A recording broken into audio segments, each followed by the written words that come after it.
Okay, let's get into this. I want you to, just for a second, picture the absolute perfect wedding. Hmm. We're talking a beautiful, elegant estate in Virginia, string lights everywhere, these gorgeous old trees. It's intimate. It is the definition of a storybook wedding. And at the center of that story are two people. Julian, the groom, who she sees as, her life partner, the father of her The kids, one. the one. And then there's Laura Jenkins, the maid of honor, her soul sister, the only person who she believed knew every corner of her heart. So today we are diving deep into this incredible personal narrative called From Broken Vows to Quiet Peace. And our mission here isn't just to focus on the tragedy of it all. Right, the betrayal is, it's spectacular. It's what drives the whole thing. Exactly. But what we want to do is analyze it as a kind of blueprint for recovery, for rebuilding yourself after something like this. We're looking for those specific moments, those turning points where she chose power over just, sitting in the anguish. That's it. The setup is what makes it all so powerful. The total trust she had in these two specific people is what makes the collapse so awful, but it's also what makes her recovery so instructive for us. You have these two pillars, Julian and Laura, and they're just completely demolished in an instant.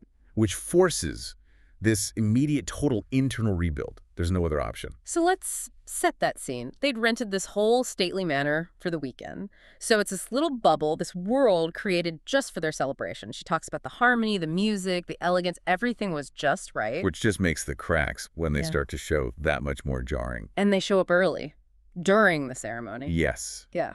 And this part is fascinating because it shows how we rationalize things. She remembers Julian's eyes just glistening as she's walking down the aisle, the perfect picture of commitment. But the second he says, "I do," she says his expression just dimmed. Wow. The very moment it becomes real. Precisely. And what does she do? She explains it away. It's just nerves. It's the weight of the moment. We build these convenient stories to protect the ideal we're so invested in. And it happens again later at the party. Right. She sees him laughing with people, but she notices his smile didn't reach his eyes.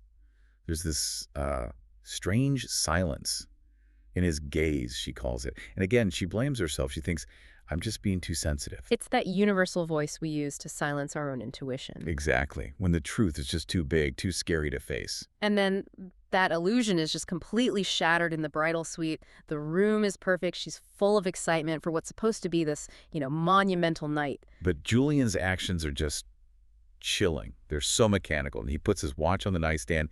He takes off his shoes. He never even looks at her and just lets out this heavy sigh. It's the total weaponization of anticlimax. It is. He's rejecting her without saying a single mean word. So she goes to hug him, and he just delivers this final blow. He says, "Oh, I'm tired." In this dry, flat tone.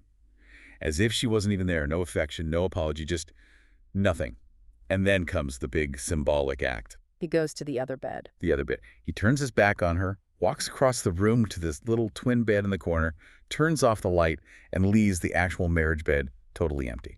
I mean, that detail, the twin bed, it's not just distance, it's a statement. It's emotional segregation on the one night that's supposed to be about total union. It's the death of the partnership in that single action. And she's just left there, sitting in the dark, trying not to make a sound so she doesn't seem pathetic. That's her first act of self-preservation, isn't it? Trying to keep it together on the outside. It is. But she can't sleep. And about 30 minutes later, she hears a sound. A short, muffled groan. And Julian's bed is empty. It's empty. So she gets up, and she follows this faint light coming from a room down the hall. And this is where all those little pieces she ignored, all those little warning signs, they start to click into place. Yeah, and the context here is just damning. The room with the light on was Julian's mother's room. And she was supposed to be out of town getting medicine. The room was supposed to be empty. So it's opportunistic, it's clandestine. Exactly. But she doesn't run away, she doesn't scream, she just stands there, heart pounding, and puts her ear to the door. Oh, man. She hears the bed creak, a muffled sigh, and then the worst possible thing. Laura's voice. The unmistakable voice of her best friend, Laura. She describes hearing these broken whispers, a mix of pleasure and urgency, blended with little laughs. Oh, that is brutal. It's not just a physical betrayal. That's the sound of her entire support system being destroyed. And then comes the final nail in the coffin. She hears Julian's voice, whispering Laura's name between low gasps.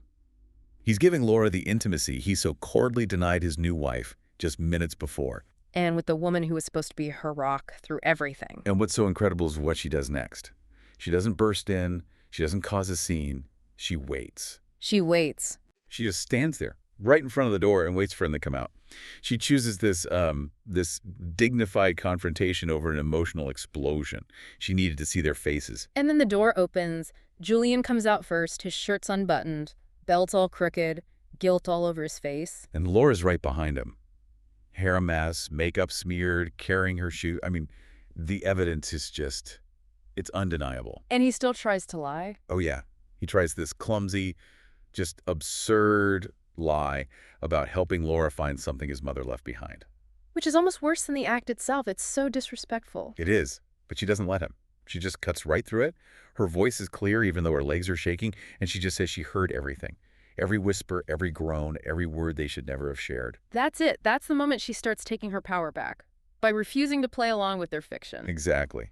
Julian finally gives up, just mumbles something about being confused for a while. Laura starts with these, performative tears, saying she's sorry over and over. But the narrator's reaction is what's key. It's the turning point. Yeah. She doesn't feel sadness. She feels mute, dry rage. She sees Laura not as a friend anymore, but as this empty woman. The shock is gone. And what's left is this cold, hard clarity. And that clarity leads to immediate action. She walks out of there. She leaves the estate right then in her wedding gown and just walks for hours down these empty country roads. That image, the white dress dragging in the dirt, it's everything. It's the marriage becoming stained and discarded in real time. It's an incredible act of agency. Totally. She walks until dawn, and then she goes back. Not to cry or scream, but for one last thing. Public closure. Public final closure. She gets everyone, parents, in-laws, the whole wedding party together in the living room. And of course, Julian and Laura are nowhere to be found. Their absence is its own confession. And she stands there, and with this firm, clear voice, she tells everyone the truth, that they betrayed her without shame or regret. And she declares right then and there that she's annulling the marriage and she'll never see either of them again. No negotiation. No room for pity. Just a hard, clean break. And, her dad gives her this firm hug of approval. Her mother-in-law is sobbing in shame. The truth is just accepted. Because she delivered it with such power, she didn't wait around to reflect. She filed for divorce immediately. Okay, so let's shift now, because this is the most important part of this whole deep dive, moving from the trauma of it all to the triumph. Yes.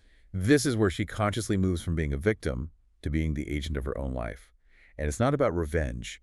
It's about this irreversible internal reconstruction. And she does it in such a smart way. She throws herself into her work. Right. Her business.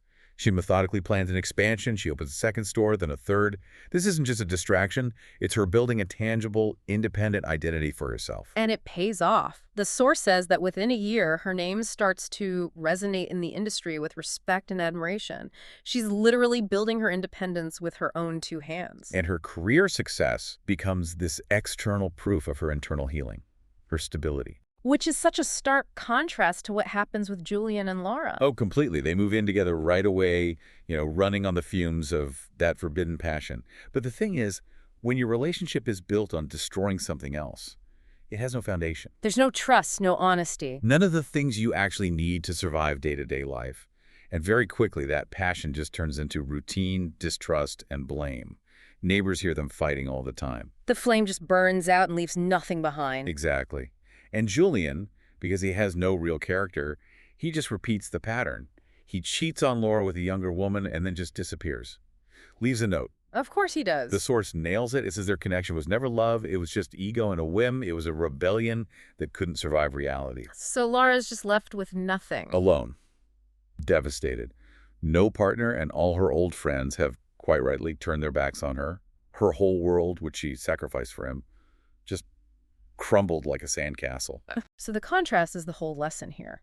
She builds from within and finds success. They chase this external thrill and just end up with pain and isolation. She gained freedom. They got stuck in a cycle of their own making. So fast forward 3 years. The narrator is doing well. She's serene. She's successful. She's whole. And that's when Daniel Jackson walks into her life. And this new relationship is so important because of what it isn't. It's not dramatic. Daniel speaks with quiet confidence. He listens, and he gives her peace, not crazy passion. And that's such a key distinction for you to think about. We're so often taught to romanticize that crazy passion, right? The fireworks. Julian was fireworks. Daniel is constancy. Their relationship is built on sincere talks, mutual respect. There's no urgency. He's patient. He shows her that, you can love without destroying, without lying. He respected the boundaries that she had built. Exactly. But her healing isn't truly complete until the final test, which of course comes from Julian. He senses that she's happy. And he can't stand it. He can't. He messages her, full in this fake nostalgia, just trying to get a reaction, trying to hurt her, and she just doesn't respond. That silence is her strength. But he doesn't give up there. He shows up at her store. Unannounced. He looks terrible, thin and defeated, and he says he needs closure, that he made a mistake. He wants her to validate his own misery. And her reaction is just, it's the ultimate proof that she's healed. It's perfect. The source says she listens with no emotion. It describes it as listening to rain behind a closed window. The sound is there, but it can't get in. It has no power over her. The old Julian is just gone. She tells him firmly that he has no more power over her and she doesn't want to see him again. It's not angry, it's just indifferent. And he leaves, totally defeated. He realizes he didn't lose her in a fight. He lost her when she just stopped caring. And the feeling she has afterward isn't triumph or excitement. No, it was just a sense of calm. She's not a victim anymore. She's not even a survivor. She's just whole, peaceful, at peace. And that really brings us to the big takeaway from this whole story. True love, it seems, isn't about finding the perfect person. It's about becoming the person who doesn't need to be saved. The strongest love is the one you have for your own self-worth. So if we bring this back to the core mission here, the message is that pain, yes, it breaks you, but it also rebuilds you as more aware, more you. Her choice to walk out in that dirty dress was the first choice of the new woman she was becoming. It was dignity over despair. And she keeps a little box of memories, Sure. the dried flowers and photos, not to torture herself, but as proof, as a physical reminder of how far she's come, a testament to the strength she once confused with weakness. This whole deep dive really challenges that classic fairy tale narrative, doesn't it? It proves that a truly happy ending isn't loud. It's not dramatic.